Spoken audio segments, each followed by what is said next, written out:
បាទជំរាបសួរពុកម៉ែបងប្អូនបាទថ្ងៃនេះខ្ញុំនឹងបង្ហាញបងប្អូនពាក់ព័ន្ធជាមួយនឹង product EZFish ដែលយកកាមេរ៉ា Smart Home បាទកាមេរ៉ានេះគឺ model X90 បាទមានកម្រិតច្បាស់4 megapixel បងប្អូនបាទហើយវាមាន lens 2 dual lens អញ្ចឹង lens ទី1គេហៅថា fixed lens lens ទី2 pencil lens អញ្ចឹង pencil lens នេះយើងអាចពវល់បានបញ្ជាតាមទូរស័ព្ទដៃហើយពាក់ព័ន្ធមួយ fixed lens គឺយើងអាចនឹង adjust វាបានឧទាហរណ៍ថាយើងទៅឡើងហើយយើងអាច adjust វាបានហើយឆ្វេងស្ដាំយើងអាច adjust វាបាន220 degree បងប្អូនបាទយើងវិលអាចអញ្ចឹងណាបាទអញ្ចឹងមួយទៀតពាក់ព័ន្ធជាមួយនឹង pencil lens នេះគឺវាអាចវិលបាន324 degree ចំពោះវិលឆ្វេងស្ដាំបងប្អូនបាទហើយពាក់ព័ន្ធជាមួយនឹងវិលចុះក្រោមលើក្រោមអញ្ចឹងណាបាទលើក្រោមហ្នឹងយើងបានទៅ90 degree បាទកាមេរ៉ាប្រភេទនេះគឺយើង view បាន360 degree បាទពេញហ្មងបាទហើយរូបរាងស្អាតដូចជាយាន UFO អញ្ចឹងបងប្អូនបាទហើយគេធ្វើរបៀបនេះគឺវាជិះវានឹងការដែលបាំងទៅលើ cover វាឬមួយរូបរាងវាអញ្ចឹងណាបាទហើយមួយទៀតយើងអាចនិយាយឆ្លើយឆ្លងនេះបាន True Talk អញ្ចឹងបងប្អូនបើសិនគេចូលមកអញ្ចឹងយើងចង់និយាយឆ្លើយឆ្លងថាកុំចូលកន្លែងហ្នឹងអត់ឲ្យចូលទេអញ្ចឹងយើងអាចបញ្ជាពីទូរស័ព្ទដៃអញ្ចឹងទៅនិយាយមកចេញសំឡេងអានេះបាទហើយបងប្អូនថាចូលបើមានសំឡេងមានអីមានរុនច្រើនហ្នឹងទៅចូលទឹកទៅអត់អីទេបងនេះកាមេរ៉ាប្រភេទនេះគឺជា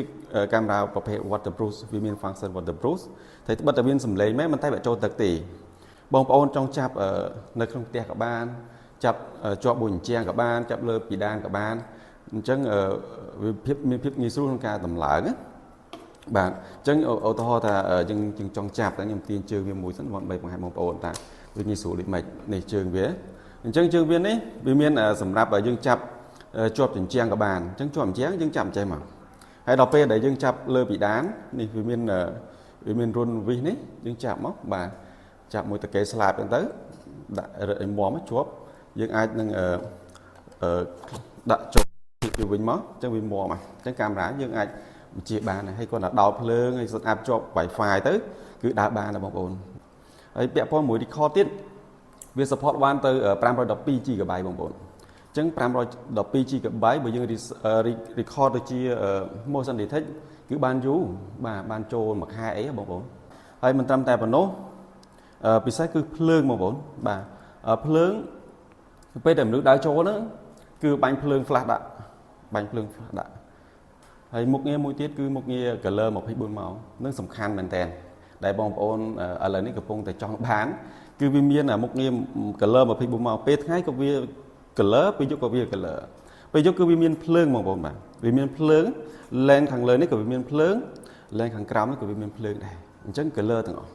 ហើយកម្រិតច្បាស់វា4 megapixel ដូចគ្នាបាទអញ្ចឹងបើសិនជាបងប្អូនមានចំណាប់អារម្មណ៍ត្រូវការអាចនឹងតំណែងជាមួយក្រុមការងារយើងខ្ញុំដែលនឹងបង្ហាញលេខទូរស័ព្ទនៅលើអេក្រង់ទូរស័ព្ទដៃបាទឬមួយក៏ទូរទស្សន៍បងប្អូនហ្នឹងអញ្ចឹងអាចតាក់ទងមកតាម Telegram ក៏បានឬមួយ call មកក៏បានដែរបាទអញ្ចឹងការបង្ហាញផងខ្ញុំគឺមានតែប៉ុណ្្នឹងទេមានអីឆ្ងល់បងប្អូនអាចឆាតមកសួរបានឬមក call បានបាទអរគុណច្រើន